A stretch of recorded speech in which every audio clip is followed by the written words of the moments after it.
This is Rob Tebbutt for Boxing Social. Delighted to be joined finally by Bradley Skeete. Been a while coming, this interview. Yeah, but now you've got me. Well, I'm very grateful for your time. It's not every day that you get to sit down with somebody after a weigh-in. Appreciate I'm eating into, no pun intended, your Nando's time. You are. So we'll make it quick. I'll do my best to make it quick. How are you, Bradley? I'm good, thanks. Good, better now I've weighed in, so all good. First fight since that night in Bilbao. Let's jump straight into it. Now you've had a little bit of time to reflect. Tell me a little bit about that night. It was just one of them. It just all went wrong from the off, really. Just wasn't me in there. I'm not going to sit and make excuses. The better guy won on the night. Everyone knows me, knows that weren't me in there. But like I say, I'm not making no excuses. The better man won. And it was over before it started, really. But yeah, that's that. Preparing for that fight, Lejarraga is not somebody I knew an awful lot about beforehand. Is he somebody that you knew anything about before going into the fight? No. We looked at him. He obviously had an unbeaten record, a good record, but looking through it, there was no names what stood out. The only name what stood out was Denton Fussell, but he boxed and beat him at the end of Fussell's career. So looking through his record, he didn't really, no one stood out. The people who were stopping was all in his home country. He's boxed at his home country once, so we just thought it was like just go over there, get that European title, and come back and get some big fights. But obviously can't overlook no one, and he's a good fighter, and I believe he'll go on to do big things. So yeah, it's not that I overlooked him, but just got to know you can't take people for granted now. What was it like going over to Bilbao? Again, not a place that's sort of conventionally known for boxing. When you see it on the TV, it was something to behold, but not necessarily boxing in it, but the build up to the fight. What was that like? Yeah, listen, all the promotion and all these people was very nice people. They treated me well. Nothing was bad in that sense. It was like the fans was very supportive of him, very hostile in the arena, and like I say, there was no like violence or nothing towards myself, but it was very hostile. Like they support him 100%. Like, so it was something I haven't dealt with before, and it maybe played a part of it. But it's something that I have to get used to. Boxing away from home, it's one of them things. I'm sure it's not the first time. It won't be the last time I'll be doing it. So it was just I just take it to experience. What was it like being in the ring with him?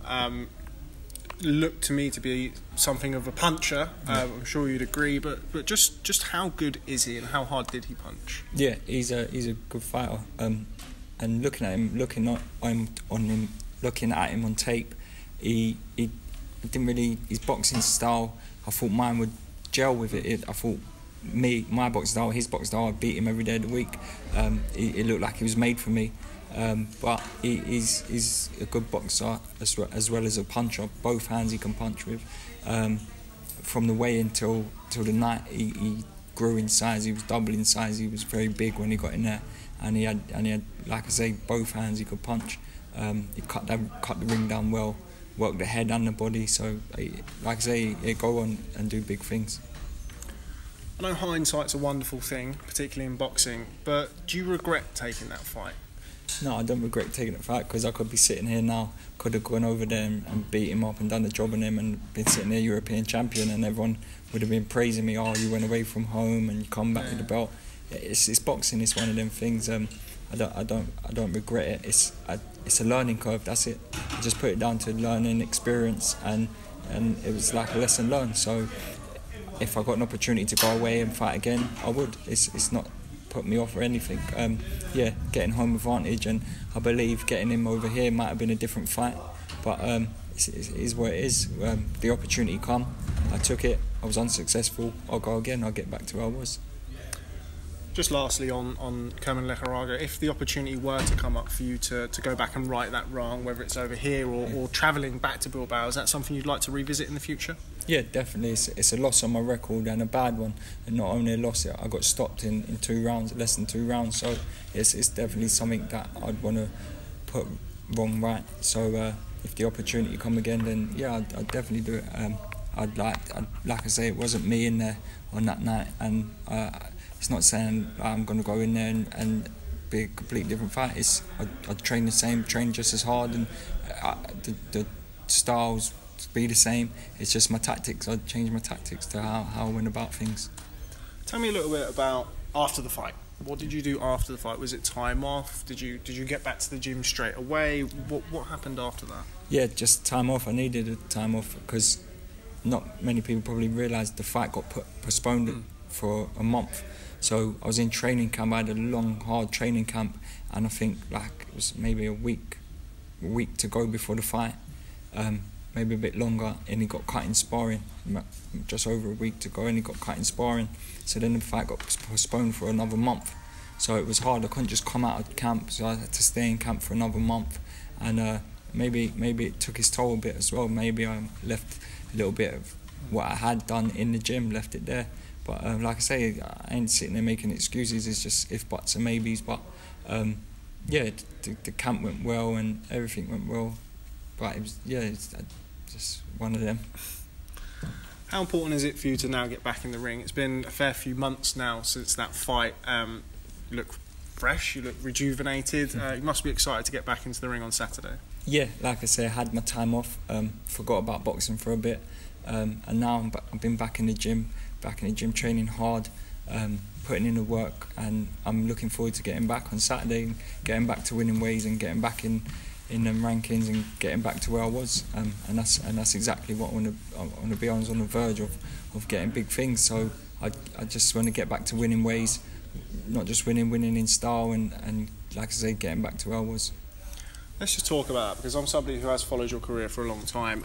You were on the verge, I thought, and so did a lot of people, of boxing Jeff Horn for the WBO welterweight title. That didn't happen. He ended up fighting Gary Cochran, who we'll come on to later. How frustrating, or how much of a factor do you think that was? Not necessarily with the Lejarraga fight, just in general with being so close to a world title shot. How did that feel? Yeah, it was like just gutting really, because it was like that was the start of like a bad run for me. I won the belt outright last July, then didn't get no fights. Then that fight got spoke about, accepted it, everything was agreed. It was a matter of waiting for a contract to be signed and announce the fight. The fight was getting announced in Australia. There was odds out on the fight. All the Australian press was talking about it was me, and then they just didn't fancy the fight. It's like they went away and looked at me and thought, no, we don't want that fight. Then come about, he was fighting Corcoran, and to be on the verge, literally, I was told I was waiting for the contract. Everything was agreed, waiting for the contract, sign it, send it back, and then the fight was getting announced. But then in the next couple of days, it was Corcoran fighting him. So it was gutting to, like I say, it's a dream to fight for a world title. So to get that close and then get it taken away, and I believe I had the style to beat Jeff Horn. But it's just like I said, it's one of them. It's boxing, and things happen like that, and it's just one of them. I'm gutted didn't get the opportunity, but I've lived to fight another day. And I'm sure you watched the fight, Horvath. I think it was on wasn't it like a Sunday morning or something like that. Yeah. It was on one of those random times because of the time difference.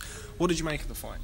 Yeah, it was a good fight, to be honest. Gary done well. It was a good fight, but Horn, obviously being the world champion in his hometown, took over towards the end and got to Gary and got him out of there.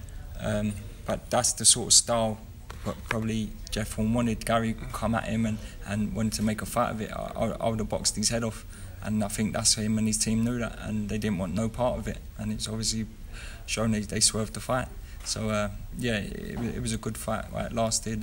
Gary done well, but Horn, that was obviously the style Horn wanted.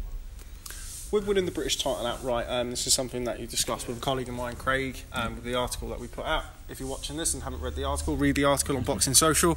You said that you don't have any regrets about winning the British title outright.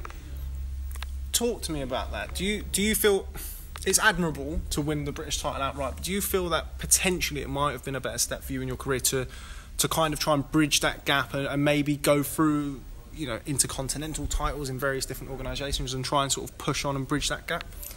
No, not at all. The British title, a lot of boxers don't even get to fight for it, and a lot of boxers, even world champions today, have won the British title but not won it outright, and I've spoken to a few who's won it and not won it outright, and they've gone on to win world titles and they regret not winning a British title outright.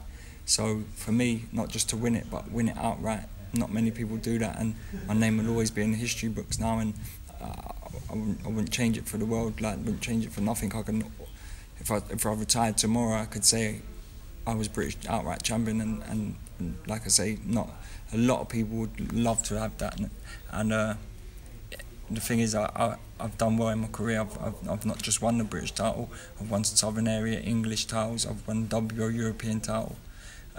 That's what got me the ranking. So that's all. The plan is now to get back to them winning ways and pick up maybe an intercontinental title after this, get back in the rankings and get back to where I was. Where is the British title at home? Is it prized piece on the mantelpiece? Is it in the bedroom above the bed? Where is it? Not yet. It's locked away in a safe place. But I'll probably get it framed and put up. But yeah, it's locked away. Gary Corcoran, somebody that we've just mentioned, he's spoken about, and I know you've spoken about recently as well, potentially facing him. He's obviously got to get past your stablemate Johnny Garton tomorrow night. Let's start off with that. How do you see that fight going? Going with my man Johnny Garton. That's one of the reasons I vacated the belt too. Johnny's worked so hard. I don't like saying it, but he's always been one step behind me. Like I say, being in the same gym, in the same weight, we'd never fight each other. He's not just my stablemate, he's a friend of mine, and he's not jealous, he's not envious. He's always waited that one step behind me. So when I won the Southern Area, he waited. When I won it himself, when I won the English, he waited, went on to win it himself, and now hopefully, please God, he goes on to win the British title. It's a tough fight. Gary's a good fighter. It's a good fight, and I can't wait to watch it.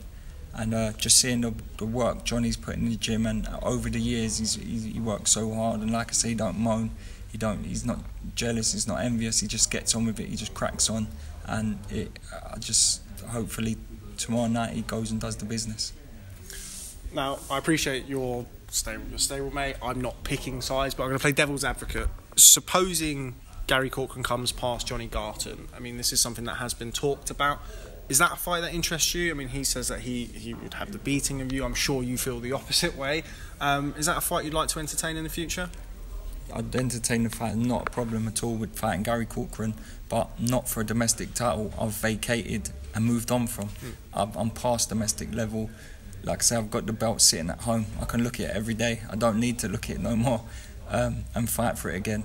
And the fight with Corcoran, if he does beat Johnny and comes through that fight, yeah, it does interest me, but for a bigger title and a financial benefit, a better benefit than fighting for a domestic title. It was your birthday yesterday. I saw. Happy birthday, happy belated birthday. How old were you? Or how old are you now? 21. No, 31. 31. Yeah. It's incredible. I look a lot older than you, which is embarrassing for me. And you're somebody who gets punched in the face for a living, which is equally embarrassing. What does the future hold for you now? You've come back, or you're coming back from a career worst defeat. Yeah. What's your plan moving forward? Is it now a case of, look, I've got to get my skates on, I'm the wrong side of 30, apologies.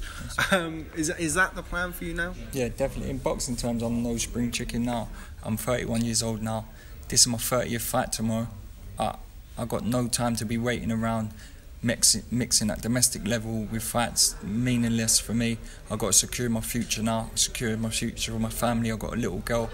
I need to secure the future for us, and now it's all about getting the big fights for big money and setting up my future. Just final words on your division. Terence Crawford went and beat Jeff Horn. I'm sure you watched that ruefully as well. What do you make of the division currently on the world level? Which champions? Who do you see as sort of the top dog in the division?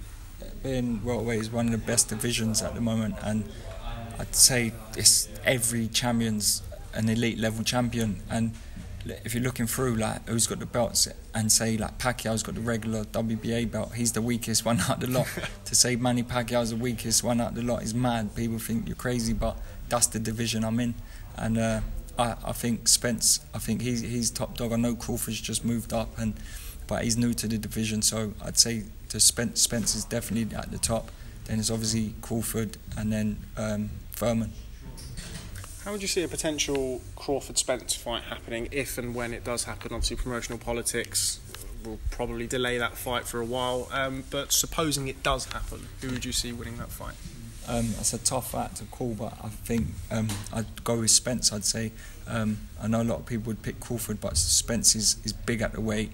He's been at the weight for a long time, I think he would be a bit strong, a bit too strong for Crawford. But like I say, then you could go Crawford's come up. He could be a bit sharper, a bit faster. But I'd pick Spence. You mentioned Manny Pacquiao, rumour circulating that he's going to be fighting Adrian-Broner in January. Your thoughts on that fight? I think Pacquiao is coming to the end of his career now, but he's got the beating of Broner, and so it's what sort of Broner turns up sort of thing. You don't know, you could get a great Broner or a Broner who's just not interested and not been concentrating. So it's what sort of Broner turns up. But I think Pacquiao, he's coming to the end of his career now, and it's a good fight. It's a decent fight, but I think he'd come through and win it. Okay, well, Bradley Skeete, I'm not going to keep you from your Nando's for too much longer.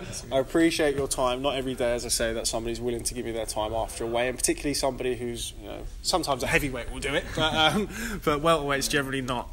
Thank you very much for your time. No look forward to seeing you back in the ring tomorrow, and I hope things go very well for you. By the time you're 32, we moved on. Thanks very much for speaking to Boxing Social. Thank you. Thanks for your time. Thanks, Bradley. Cheers. Cheers, mate. Nice one. Go get some food.